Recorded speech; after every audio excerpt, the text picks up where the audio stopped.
Politics of perception. आज हम इस विषय पर आपसे बात करेंगे और उसके लिए हमने जयपुर की कवित्री देवयानी भारद्वाज की कविता का कुछ हिस्सा खास तौर से आपके लिए चुना है। तो चलिए पहले आपको कविता सुनाते हैं। ये समय गुमराह करने का समय है। आप तय नहीं कर सकते कि आपको किसके साथ खड़े होना है। अनुमान करना असंभव जान पड़ता है कि आप खड़े हों सूरज की ओर और शामिल न कर लिया जाए आपको अंधेरे के हक में। रंगों ने बदल ली है अपनी रंगत। इन दिनों कितना कठिन है ये अनुमान भी कर पाना कि जिसे आप समझ रहे हैं मशाल, उसको जलाने के लिए आग धरती के गर्भ में पैदा हुई थी या उसे चुराया गया है सूरज की जलती हुई रोशनी से। ये चिंगारी किसी चूल्हे की आग से उठाई गई है या चिता से या जलती हुई झुग्गियों से। जान नहीं सकते हैं आप कि ये किसी हवन में आहुति है या आग में घी डाल रहे हैं आप। नमस्कार, आदाब। मैं नाजिम नकवी आपके समक्ष आपके साथ। दोस्तों, हमारे देश में जो पॉलिटिकल सिनेरियो बन रहा है सब आपके सामने है। अमेरिका से लौटकर हमारे प्रधानमंत्री भोपाल पहुंचे। वहां से लगभग दहाड़ते हुए उन्होंने विपक्षी एकजुटता को भ्रष्टाचार की एकजुटता करार दिया और देश को गारंटी दी कि वो राजनीति के किसी भ्रष्टाचारी को नहीं छोड़ेंगे जिसने जनता के साथ और देश के साथ धोखाधड़ी की है। कुल मिलाकर सारा खेल परसेप्शन का है। सब लोग, सब दल अपने अपने परसेप्शन पर काम कर रहे हैं और जनता के बीच जा रहे हैं। हाल में एक पुरानी वीडियो सोशल मीडिया पर सरफेस की गई जिसमें एक नीची जाति के युवक पर एक ऊंची जात का पॉलिटिकली वेल कनेक्टेड युवक पेशाब कर रहा है, जिसके रिएक्शन में शिवराज सिंह चौहान ने सख्त निर्देश देते हुए पेशाब करने वाले पर एनएसए लगाने की बात कही। कार्यवाही फौरन हुई, युवक गिरफ्तार हुआ। उसके घर का एक हिस्सा बुलडोजर ने तोड़ दिया। चौहान साहब उस दलित विक्टिम के घर पहुंचे, उसके पैर धोए, शॉल उड़ाई और खबरों में आया कि उन्होंने कहा, आज से तुम हमारे दोस्त हो। यानी दया भाव दिखाकर अंडरलाइन मैसेज ये दिया गया कि तुम मेरे दोस्त हो, बस हमें वोट दो। पता चला है कि हमारे वर्तमान प्रधानमंत्री अब विजन 2047 पर काम कर रहे हैं। इस तरह वो अपना और अपनी सरकार का परसेप्शन गढ़ रहे हैं। यानी 5 साल की हदबंदी, जिसे हम लोग पंचवर्षीय योजना के रूप में जानते समझते थे, उसे मोदी जी लगभग 23 साल की योजना में बदल रहे हैं। देश की जनता के सामने बड़ा टारगेट रखा गया है। अब इस पर उनकी पार्टी और उनके समर्थक काम करेंगे। ये लक्ष्य कैसे हासिल किया जा सकता है, इसका रोड मैप बनाया जाएगा। तो आइए आज हम भी राजनीति के इस दिलचस्प हकीकत को समझने की कोशिश करते हैं कि कैसे धारणा यानी परसेप्शन या अनुमान जनमत को आकार देने में, उसे शेप करने में अपना अहम किरदार निभाता है।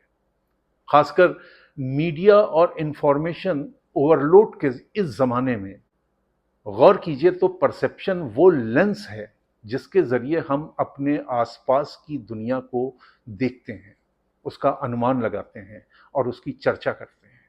ये हमारे नज़रिए पर, यकीन पर और अल्टीमेटली हमारे रिएक्शन पर अपना असर डालता है।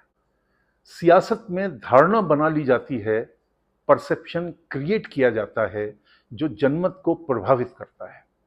राजनेता इस ताकत को समझते हैं और अक्सर अपने फायदे के लिए इसको आकार देने की, इसमें हेरफेर करने की कोशिश करते हैं ताकि जनमत उनके पक्ष में रहे। और इस तरकीब का इस्तेमाल हर नेता, हर दल के लोग करते हैं। लेकिन क्या ये नेता ये भी नहीं समझते कि कहते कुछ हैं और करते कुछ हैं? मिसाल के तौर पर मोदी जी के भोपाल वाले भाषण को ही देख लीजिए। वहां उन्होंने जिस एनसीपी के नेताओं पर भ्रष्टाचार का आरोप लगाया, 2-3 दिन बाद वही नेता महाराष्ट्र में उनकी सरकार में शामिल हो गए। क्या इसका परसेप्शन बीजेपी या मोदी के हक में गया होगा? क्योंकि जनता में इसकी चर्चा है कि लोगों का परसेप्शन ये है कि अब एनसीपी के नेता बीजेपी की लॉन्ड्री में धुलकर साफ हो जाएंगे। सियासी पंडितों का मानना है कि यह कदम मोदी जी की छवि के खिलाफ जाएगा। दूसरी तरफ नीतीश कुमार, जिनके साथ पलटू राम की छवि चिपकी हुई है, एनडीए से टूटकर आए थे और आरजेडी के साथ खड़े हैं। वो शायद अपनी इस छवि को धोना चाहते हैं और मानो कह रहे हैं और नहीं, बस और नहीं। क्योंकि अब अगर उन्होंने फिर कोई पलटी मारी तो बिहार की जनता उन्हें माफ नहीं करेगी। और चूंकि अब वो विपक्ष के नेशनल कन्वीनर के तौर पर जाने जा रहे हैं, इसलिए अगर अब उन्होंने कोई ऐसी वैसी हरकत की तो देश भी उन्हें माफ नहीं करेगा। और उम्र के इस पड़ाव पर शायद ही वो कुछ ऐसा नहीं करना चाहेंगे जो उनकी छवि को कलंकित करे।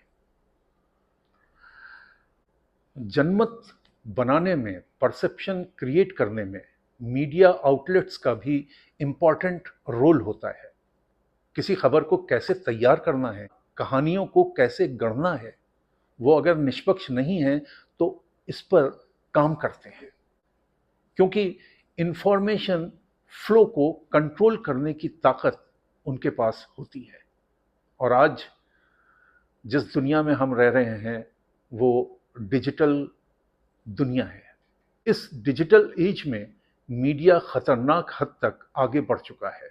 इसे अब न न्यूज़पेपर की ज़रूरत है न ट्रेडिशनल टीवी की। अब वो चलते फिरते हुए लोगों के हाथों में आ चुका है।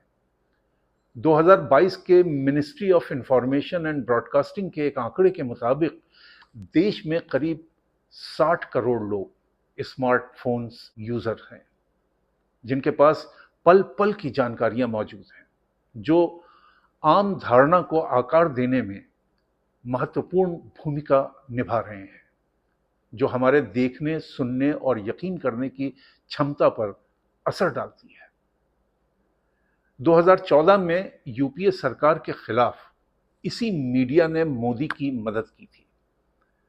2014 इलेक्शन में मोदी आईटी सेल के हेड अरविंद गुप्ता का चुनाव बाद का एक स्टेटमेंट था कि हर कोई केवल इंटरनेट के बारे में बात कर रहा है, लेकिन ये मोबाइल फ़ोन था जो मोदी अभियान में गेम चेंजर का काम कर रहा था।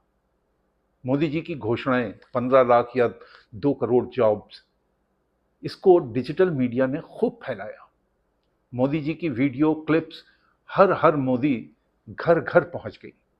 लेकिन 2024 की लोकसभा के लिए यही सोशल मीडिया अब मोदी के लिए मुसीबत बन सकता है, क्योंकि बढ़ती हुई महंगाई, बेरोजगारी और भ्रष्ट नेताओं को पार्टी में लाना और उनके सारे गुनाह का धुल जाना, ये सब भी उसी सोशल मीडिया का हिस्सा है जिसने मोदी जी को घर घर पहुंचाया था।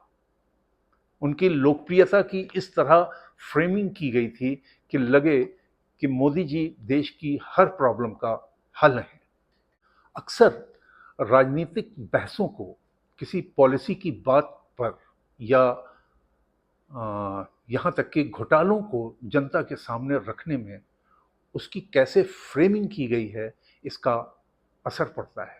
मिसाल के लिए इमिग्रेशन को ही ले लीजिए। अभी हाल ही में मणिपुर की कुकी जनजाति के 12,000 लोग मणिपुर छोड़ने पर मजबूर हुए, जिनमें कहा जा रहा है कि म्यांमार की कुकी भी शामिल हैं।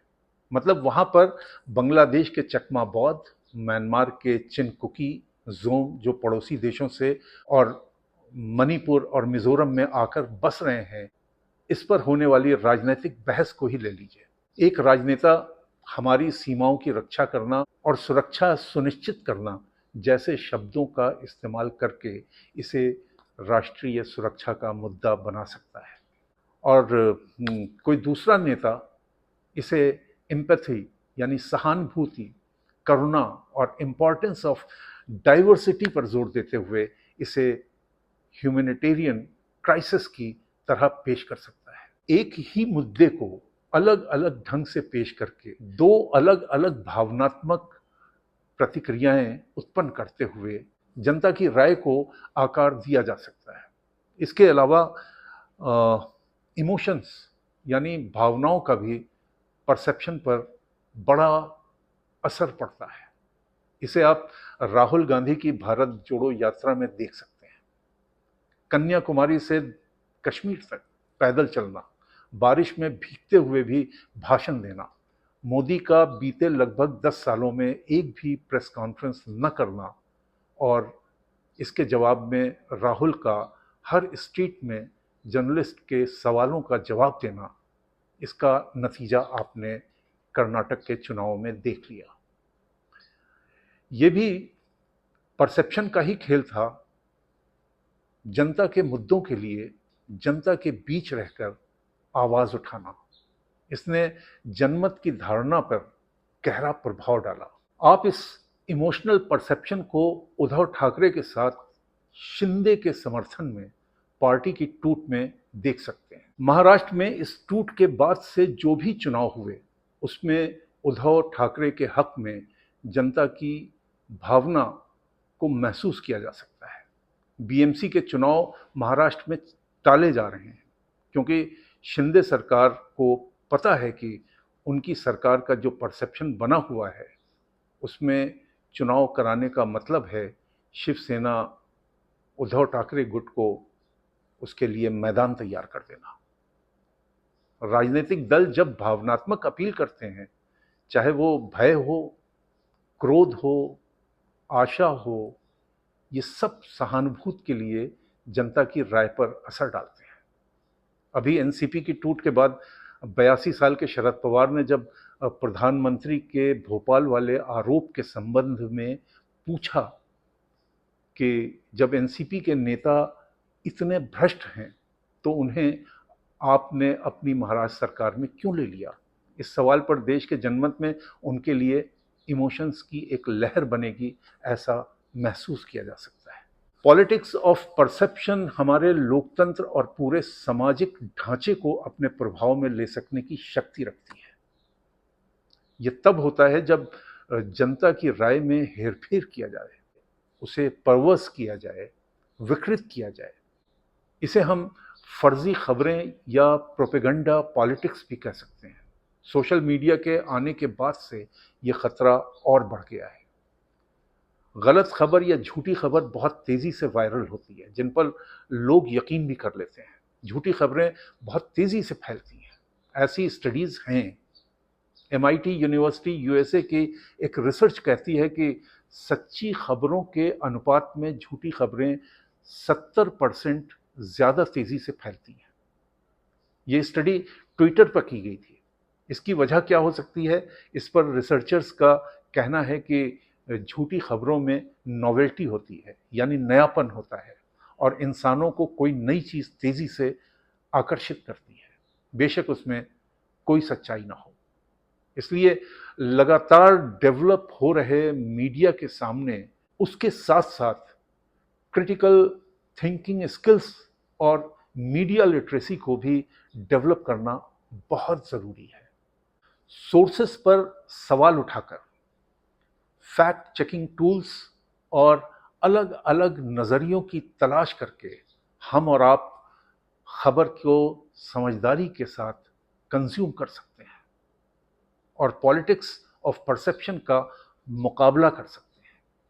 नागरिकों के रूप में ये जानना बहुत ज़रूरी है कि कैसे परसेप्शन को शेप किया जा सकता है और उसमें हेरफेर की जा सकती है। पॉलिटिक्स ऑफ परसेप्शन में इस्तेमाल की जाने वाली स्ट्रेटजी को समझकर और क्रिटिकल थिंकिंग को बढ़ावा देकर हम आप एक ऐसे समाज के लिए कोशिश कर सकते हैं जहां जनता की राय सच्चाई, निष्पक्षता और थॉटफुल एनालिसिस की नींव पर बनती हो। छवि बनाने या बिगाड़ने का खेल कोई आज का विषय नहीं है।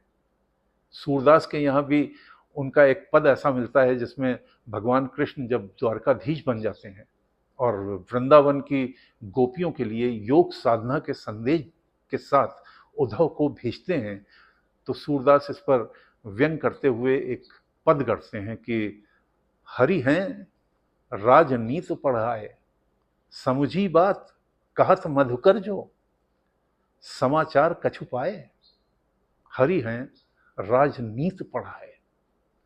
तो परसेप्शन, धारणा, छवि और अनुमान की सियासत पर आपको हमारा ये वीडियो कैसा लगा, इस पर आपकी क्या राय है, कमेंट बॉक्स में बताइएगा, लाइक कीजिएगा और सब्सक्राइब ज़रूर कीजिएगा।